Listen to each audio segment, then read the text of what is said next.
Os polímeros são grandes moléculas com uma estrutura regular. Geralmente eles são formados por pequenas unidades repetidas em uma longa cadeia. Eles formam algo parecido como uma rede ou uma corrente.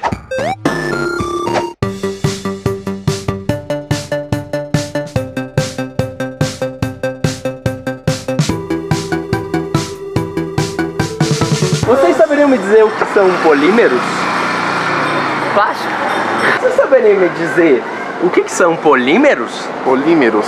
Nossa, eu sei, mas eu não lembro. Eu estudei já, mas eu não lembro. Você sabe o que é um polímero? Sei. O que é? É um monte de bolinha pequena que, tipo, dá pra fazer o DNA com elas. E a garrafa PET também é um polímero.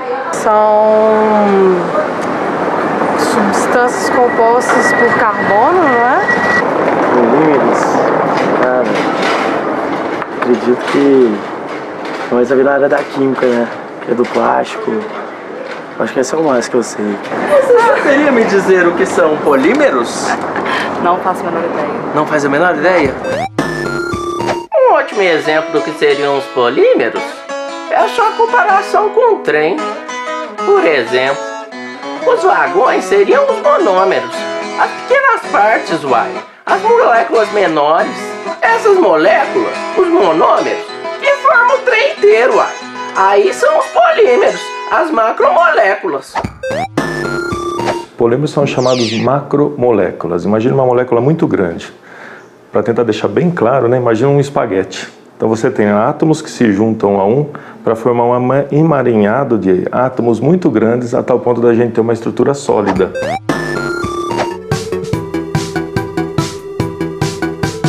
Vocês sabem onde os polímeros estão presentes na vida de vocês? Não. Você tem ideia de onde existem polímeros perto de você? Nossa, não. Não? Não. Vou começar mostrando esse mimo que acabou de chegar. Olha essa cadeira. Vou sentar aqui agora nela e fazer uma review, quase um ao vivo. Mas sabe qual é o mais legal? É que o assento dessa cadeira também é um tipo de polímero. Gente, essa cadeira é linda. Eu amei, muito obrigada, amei, amei. E essa caixa grande, hein? Vamos ver o que tem nela?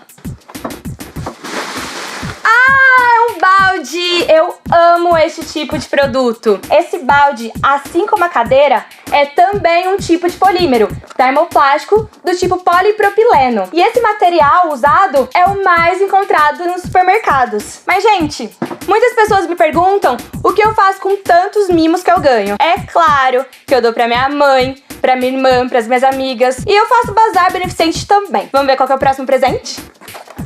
CDs! Gente, muito vintage, amei! Formation e A Mulher do Fim do Mundo.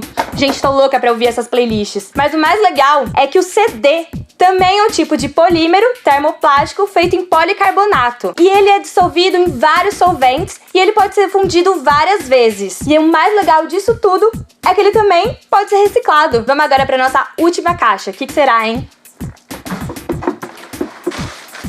Uma frigideira Teflon! Na verdade, o Teflon nada mais é do que um polímero politetrafluoretileno. Ele é um plástico muito resistente e ele é usado para revestir diversos utensílios domésticos. Ai, eu amo aqueles vídeos que mostram as panelas que as comidas não grudam, sabe? Ai, pisa muito! Amei, amei, amei, amei! Muito obrigada! Então foi isso, meus amores! Eu amei o Recebidos de hoje e espero que vocês tenham gostado também. Continue ligados aí no Mutatis Mutandis, porque tem muita coisa bacana por vir. Um beijo! Também encontramos na natureza polímeros incrivelmente aprimorados, como o DNA, que coordena o desenvolvimento e funcionamento de todos os seres vivos, a celulose e proteínas, que são de extrema importância para toda a vida na Terra. Ai, que lindos eles são! Você sabia que já é possível a aplicação de polímeros na eletrônica? Os mercados mais promissores no momento são os microdisplays e as mais variadas etiquetas. E a UFOP A UFOP é pioneira nesse tipo de pesquisa. Toda vez que a gente tem a ideia de polímero, a gente tem a ideia do material isolante. Isolante elétrico, por exemplo, né? Você tem um fio e a capa desse fio aí protege do indivíduo não tomar um choque. O isolante térmico também, né? A gente pode ter uma luva plástica de látex, alguma coisa, uma luva de uma forma geral que vai nos proteger a pegar uma coisa mais quente. Mas essa ideia começou a mudar no final da década de 70, quando observou-se que esses materiais, muitas vezes transparentes, flexíveis, né? Não só poderiam ser isolantes, mas também poderiam conduzir eletricidade e emitir luz. Então essa descoberta, a partir final da década de 70 até os dias atuais, faz com que os polímeros sejam hoje materiais utilizados como eletrônicos na indústria eletrônica. A isso se dá o nome de eletrônica orgânica. Então as próximas gerações de tablets, smartphones, grande parte deles são com esses materiais orgânicos, poliméricos, que eles podem emitir luz, conduzir eletricidade, serem isolantes, inclusive, né, que é a base deles, e que eu posso dobrar. A tendência, vindo de uns 5 anos para cá, e a tendência nos próximos anos, é que esses materiais estejam presentes cada vez mais no nosso dia a dia. E eles já estão presentes. Hoje, se a gente observar grande parte dos smartphones, a tela dele é chamada de AMOLED, ou AMOLED, que a gente fala, né? E esses AMOLEDs são os polímeros de matriz ativa, já são materiais poliméricos com essas características. Então, por mais que isso seja visionário ou seja de ficção, grande parte de nós hoje já tem presente eles no nosso bolso com os nossos smartphones. Neo Sticker, Sun Sticker e Rad Sticker. A gente está aqui no LAPEN e agora a gente vai conversar com a Mari. Mari, fala pra mim o que você faz aqui. Então, eu fiz o meu mestrado aqui em Física de Materiais e hoje eu faço doutorado na biotecnologia. E aí eu desenvolvo um sensor para radiação ionizante, que é a radiação que é usada no tratamento do câncer. Fala um pouquinho pra mim qual é o nome dele e para que ele serve. O que eu trabalho, ele chama Rad Sticker. Só que aqui no LAPEN são desenvolvidos vários outros sensores, tem o Neo Sticker, o Sun Sticker. Eles são todos assim, parecidos, porque eles têm o mesmo princípio de funcionamento, mas cada um tem uma função. E aí, falando desse funcionamento, qual que é a tecnologia utilizada para que ele funcione? Então, a gente usa uma classe de materiais que chama polímeros conjugados.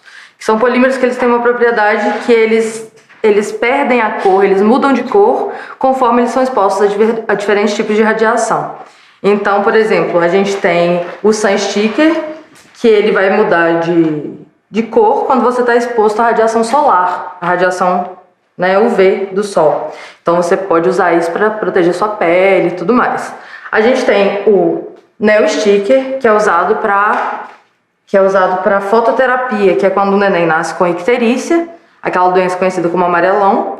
Ele precisa fazer um tratamento com banho de luz azul. E aí esse selinho ele permite que a gente saiba que o tratamento está sendo feito de forma correta. E o Rad Sticker, ele tem esse mesmo princípio de funcionamento, né, do Neo Sticker, só que para radiação ionizante. Então, quando uma pessoa está fazendo um tratamento do câncer, a radioterapia, ela coloca esse selo e ela sabe que aquela radiação está chegando de forma correta até ela e o tratamento está sendo feito de forma correta. Porém, quando ela é usada de forma errada, então quando tem uma dose errada, ela pode provocar doenças no paciente ou não tratar a doença que ela se propõe a tratar. Então, a gente, com esses sensores, a gente quer diminuir esses efeitos. A gente quer que o tratamento seja feito da forma que ele tem que ser feito. E aí eu tenho uma pergunta. Eu acho que o caráter social desse tipo de trabalho fica claro. Mas qual é a ligação de todo esse trabalho com a ciência feita na universidade? Então, eu acho que aqui a gente tenta pegar tudo aquilo que é, né, mais... que as pessoas veem como complexo, né, toda aquela ciência básica, e transformar isso, então pegar a química orgânica, a física, né, elementar, assim, e usar tudo isso para uma aplicação que vai chegar para as pessoas da sociedade. Então, é a ciência transformada em produto, transformada em benefício para a sociedade. Massa demais. E aqui, por exemplo, eu tenho uma curiosidade que é quem escolheu e o porquê do formato dos dispositivos. Então, o coraçãozinho, ele surgiu primeiro pro Neofocus, porque é um neném. A gente sabe que as mães, elas ficam muito tristes quando, né, o neném tem que estar passando por esse tratamento logo tão cedo. E a gente quis colocar uma forma que fosse uma coisa amigável, assim, uma coisa que mostrasse que a gente quer levar a ciência pro bem do neném, assim, que seja uma coisa que mostre um carinho, assim, mesmo pra mãe.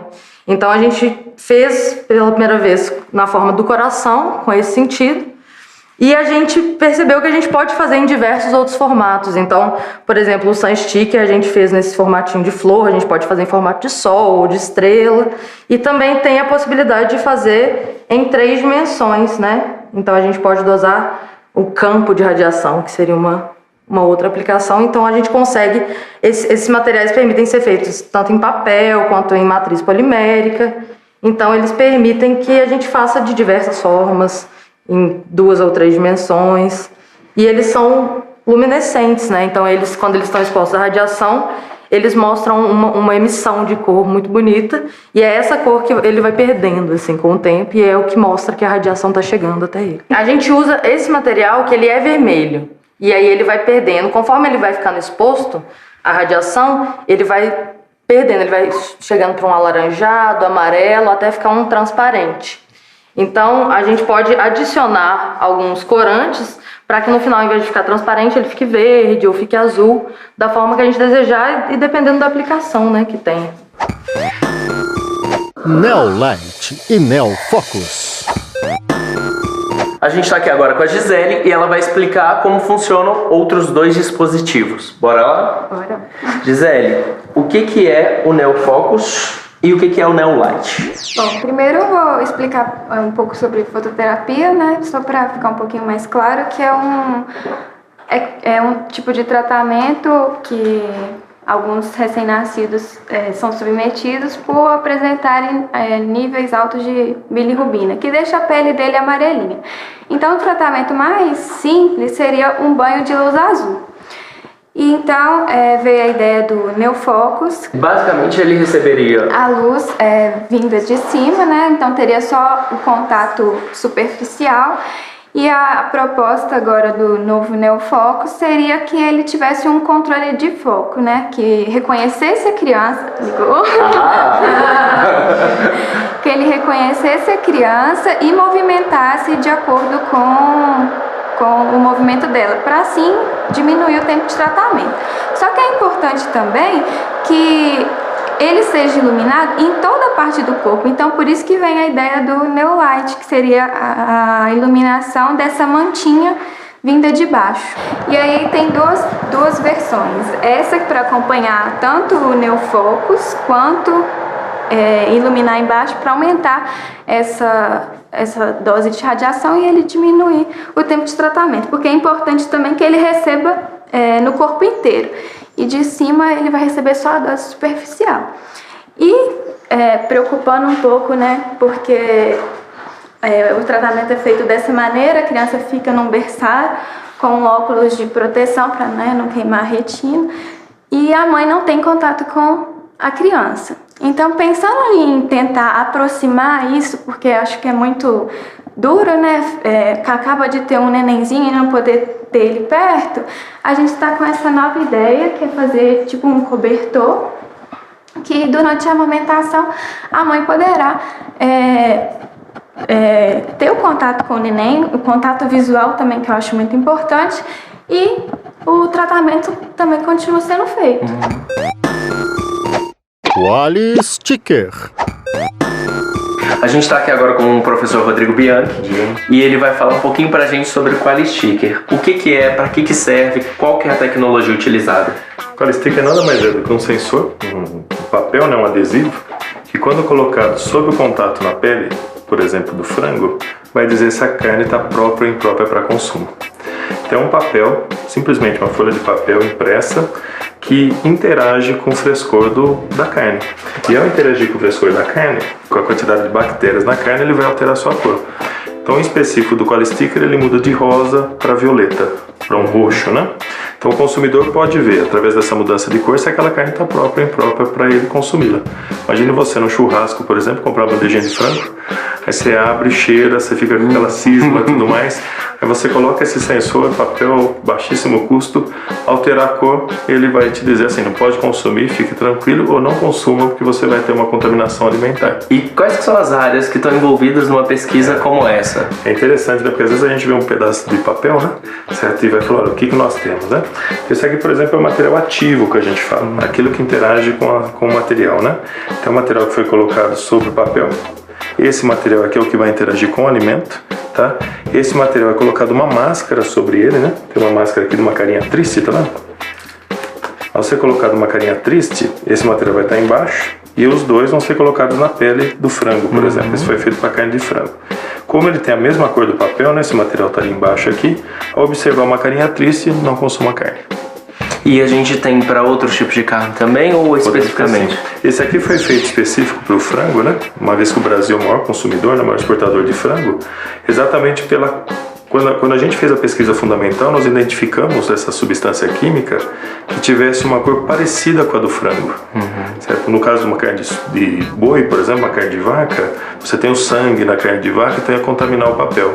Então a gente fez todo um processo de cor e de identificação de substâncias baseado na cor do frango. Uma vez que você conheça como o material interage com a bactéria, como o material interage com a carne, você pode criar agora e desenvolver novas aplicações, através do conhecimento fundamental, novas aplicações que porventura ainda não existem.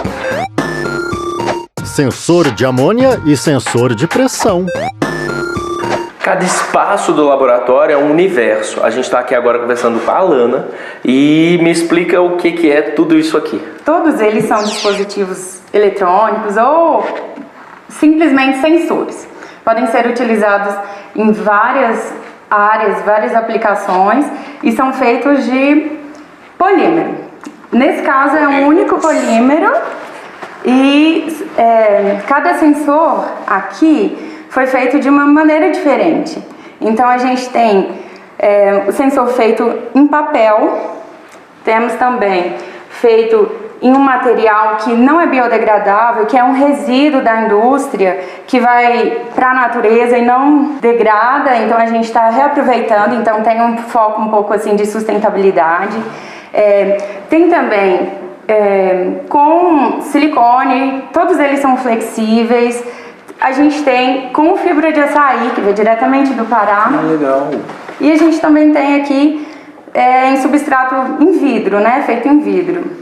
E aí, por exemplo, são sensores. O que esses sensores fazem? O que eles são? O que eles fazem? O de amônia a gente pode utilizar em granjas, porque o cocô, o xixi dos animais, ou de aves, ou de suínos, com o tempo vai gerando amônia. E a amônia faz mal para a própria saúde do animal. Ela é tóxica, faz mal para a gente, mas também faz mal para os animais. E aí a gente pode colocar dispositivos, sensores na granja, e aí quando tiver um nível alto de amônia, um nível que já começa a fazer mal para os animais, ele vai te dar uma resposta. Tanto colorimétrica, né, tanto mudando de cor, e também uma elétrica, pode apitar, acender uma luzinha, aí você fala assim, não, essa granja já está contaminada, a gente tem que dar algum jeito, né, para manter a saúde dos animais. E também para indústrias, porque a amônia ela é utilizada para refrigeração. Pode acontecer vazamento. Quando vaza, como demora a sentir o cheiro, então até que todo mundo saiba que tem o vazamento, né, então já fez mal para o ser humano, para os trabalhadores. Então também o dispositivo pode te avisar. Quando chegar num limite de gás que já esteja no ambiente, ele te avisa e já todo mundo já toma as precauções necessárias. Já o sensor de pressão tem a palmilha, pode funcionar para sentir se a pessoa está pisando errado, um exemplo, né, que é bem legal. Também esse para palmilha, e a gente tem esse outro aqui que é feito com polímero, silicone e com a fibra de açaí, que aí quando aperta, né, quando comprime, ele vai ter uma variação na corrente elétrica. A gente tem esse outro aqui também, que ele é para como se fosse detectar o movimento. Então na hora que gira, não tá bem encaixadinho, mas... Então ele vai também variar a corrente elétrica. Então dá para fazer luvas artificiais, assim, com vários sensores, né? Esse outro material aqui é o que é reutilizado da indústria, né, que vai para o lixo e não degrada, polui, porque são utilizadas toneladas. Então a gente está dando um jeito de reutilizar, recobrindo com o polímero, e esse material ele é impermeável, ele aguenta muita força de tração, de compressão, ele é anti-chamas, então assim, ele resiste às intempéries da natureza. Massa demais da conta, é impressionante a variedade de possibilidades do que dá para ser feito com os polímeros, cara. É, meu caro, captou todas as informações, então se liga na tecnologia, na eletrônica, na física e na química. Se liga na produção de ciência da UFOP, rapá!